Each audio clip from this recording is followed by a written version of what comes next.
Assalamualaikum bukti joge edina baik. Bonsoir à tous les chefs de service participants.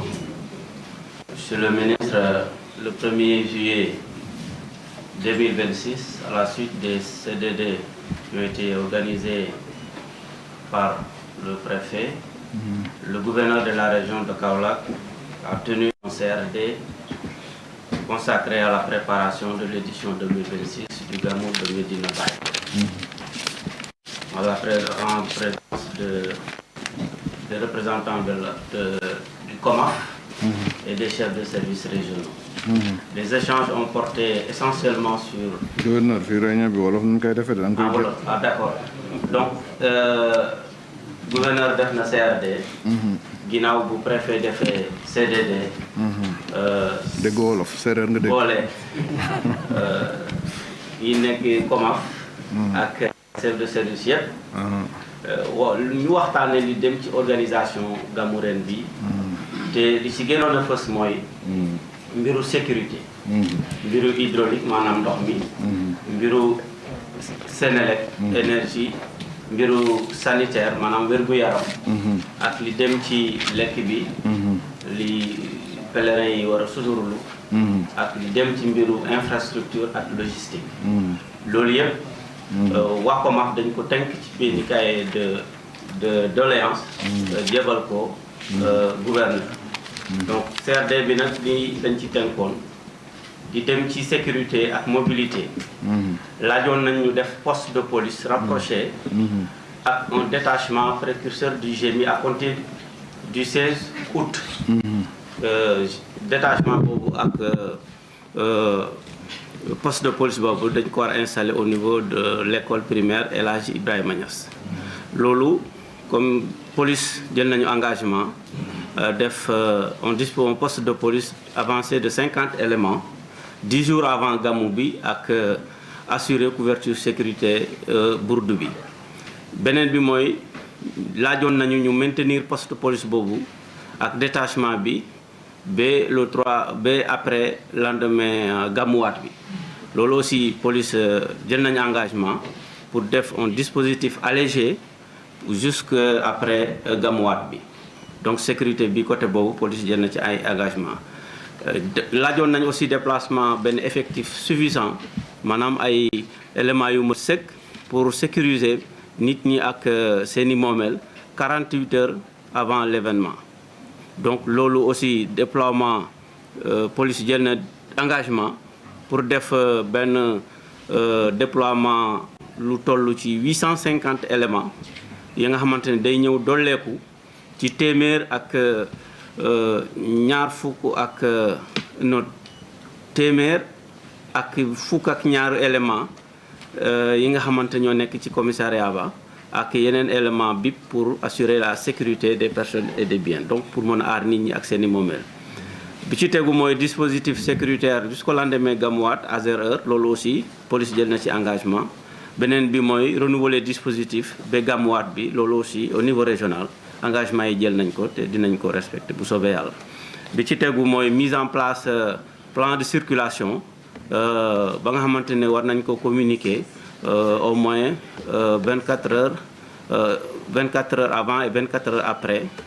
police aussi jël na engagement bi pour que plan boobu disponible te ñu def ci communication bi war identification et sécurisation maanaam ñu identifier parking ba nga xamante ne véhicule de transport en commun yi nga xamante ne sénégalais lañu ak ki ñu jóge bitim réew foofu la ñuy taxaw loolu aussi COMAF ak police jël nañu engagement ànd identifier sites yooyu jël mesures yi war pour que oto yi mën a garer foofu ci en toute sécurité laajoon nañ aussi une large sensibilisation sur la sécurité routière loolu ANASER jël na engagement def ay sensibilisation ak def ay inspection pour xool fatt yi nga xamante ne ñoo nekk ci yoon bi te garab yi waral ko pour ñu mën ko dindi laajoon nañ également ñu yokk point de contrôle routier yi sur les axes qui mènent à Kaolack loolu aussi dina am ay jalonnement ay escorte ak mise en place de points de contrôle li dalee Kawoon croisement Passy sortie Guinguinéo Gandiaye ak Coofak loolu gendarmerie jël nañ en charge engagement seen secteur ñu doxal ko. yaa aussi laajoon nañ ñu tere occupation anarchique des rues par les marchands ambulants maanaam jaaykat yi bañ a occuper mbedd mi nu mu warul ba li ñëw ci wetu mosquée bi. loolu aussi zone yi dañ ko identifier dañ leen déguerpir une semaine avant li dalee li wër mosquée bi esplanade bi ak entrée principale Médina Baye bi yëpp ba ci grande mosquée Kër Gan ak rond-point Orange jusqu'à Médina Baye. donc des rondes également dinañu def ay patrouilles def ay rondes pour déguerpir ñi nga xamante ne dañuy tantewaat pour ñëwaat pour occuper espace yooyu. donc toujours ci mobilité bi wax nañu mise à disposition de motards pour l'escorte des autorités religieuses et étatiques. loolu aussi police jël na engagement pour def à leur disposition 4 motards pour escorter. La compagnie de gendarmerie aussi mettra à contribution ay motards. donc li ci des mooy ñu appuyer police pour motards yi gën a disponible ak gendarmerie. mise à disposition de barrières de sécurité en nombre suffisant boobu aussi barrières yu mot laaj nañ ko au moins 250 barrières. police jël na engagement pour joxe ko. la légion de gendarmerie aussi jël na engagement pour mettre à leur disposition barrières yi ñu yor foofu. bi ci tegu mooy ñu jox leen CM1 ak 2 bu Valdiodio lycée Valdiodio Ndiaye pour hébergement élément GMI. loolu aussi au niveau régional jël nañu engagement yi te dinañ ko respecter bu soobee yàlla pour jox leen école yooyu. bi ci tegu mooy la sécurisation de la foire du Mawlid maanaam foire bi ñuy def parce que Mawlid bi dafay ànd ak foire ñu sécuriser ko. loolu aussi jël nañu engagement pour que sécurité bi doy foofu bu foire bi jotee.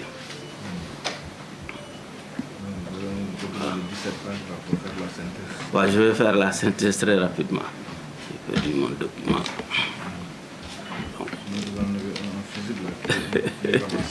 Voilà. donc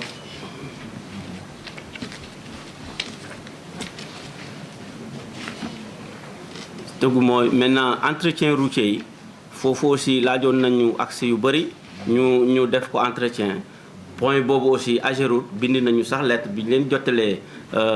préoccupation yi bind nañu lettre ne jël nañu engagement pour yoon yi ngeen waxoon yëpp ñu entretenir ko bu soobee yàlla. ñu dem ci bitumage yooyu yëpp tali yi entretien beeg bitumage bi Ageroute jël na engagement yi. li dem ci organisation sans bâche yi ngeen laajoon aussi DAGE bi jël na engagement pour que sans bâche yi dinañ ko joxe bu soobee yàlla. mbiru ceeb bi loolu moom sama mbokku alpulaar yi dinañ ci sawar lool ak sama mbokku alpulaar yi dinañ ci sawar lool. loolu aussi César maanaam commissariat à la sécurité alimentaire jël na engagement pour accompagner appuyer xalif bi ak yeneen autorités religieuses yi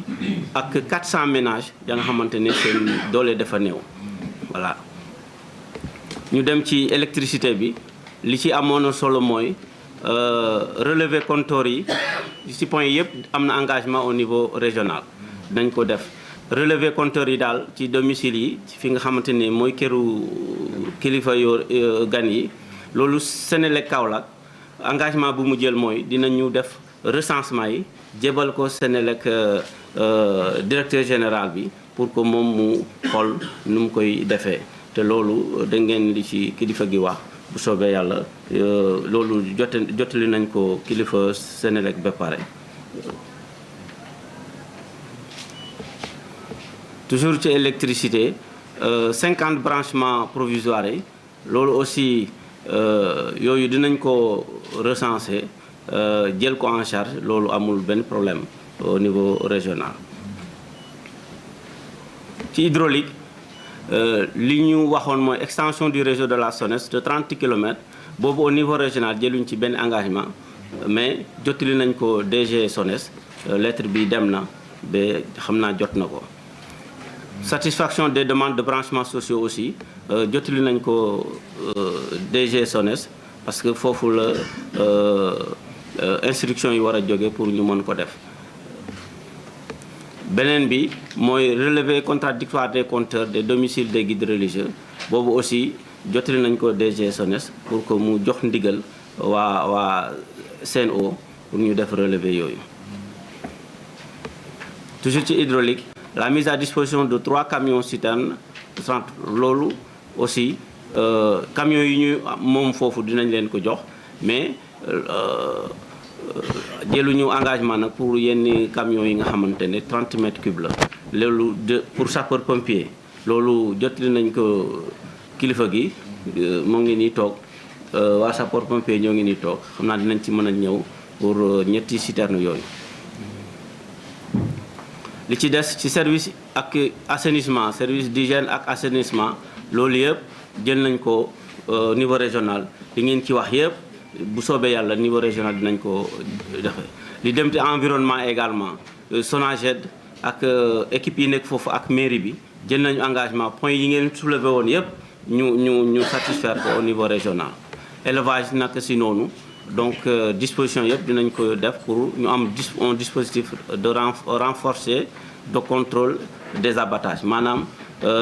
jur yi ñu war a rey dinañ ko saytu par le service de l'élevage ba mu nekk ay jur ya nga xamante ne dañ leen baax nañu pour ñu rey leen pour mën leen consommer. ci tegu mooy mbiru santé ak secours yi ak assistance yi loolu aussi point yi ngeen laajoon yëpp ci CRD bi au niveau régional dinañ ko jël en charge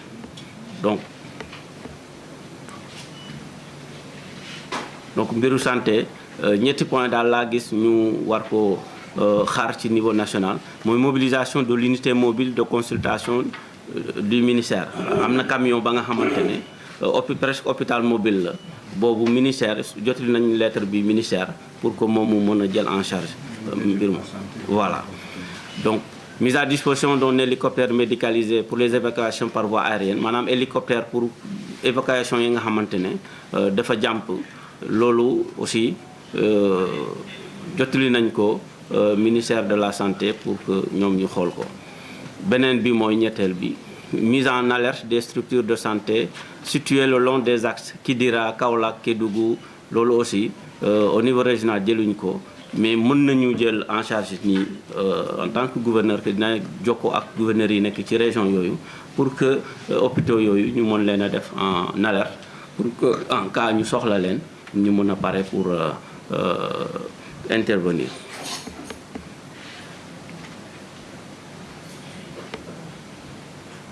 beneen bi mooy affectation d'un chirurgien dentiste maanaam kuy faj bëñ boobu aussi jëluñu engagement au niveau régional parce que mu ñu affecté mais jotali nañ ko ministère de la santé. ak dotation du centre de santé secondaire Cheikh Ahmed Dame Ibrahima Niass d'une chaise dentaire maanaam fi ñuy fajee bëñ ñi ñu indi ko ci centre de santé boobu aussi jotali nañ ko ministère ñoom ñoo mën a jël en charge question boobu. contrôle aux frontières également li ci bëri li ngeen waxoon yëpp jël nañ ci engagement pour que véritablement li ñuy laaj rek mooy douane li muy laaj comme ngeen teel a yónnee liste yi ak soxla yi ngeen soxla yëpp pour que ñu mën ko mën a teel a jël en charge.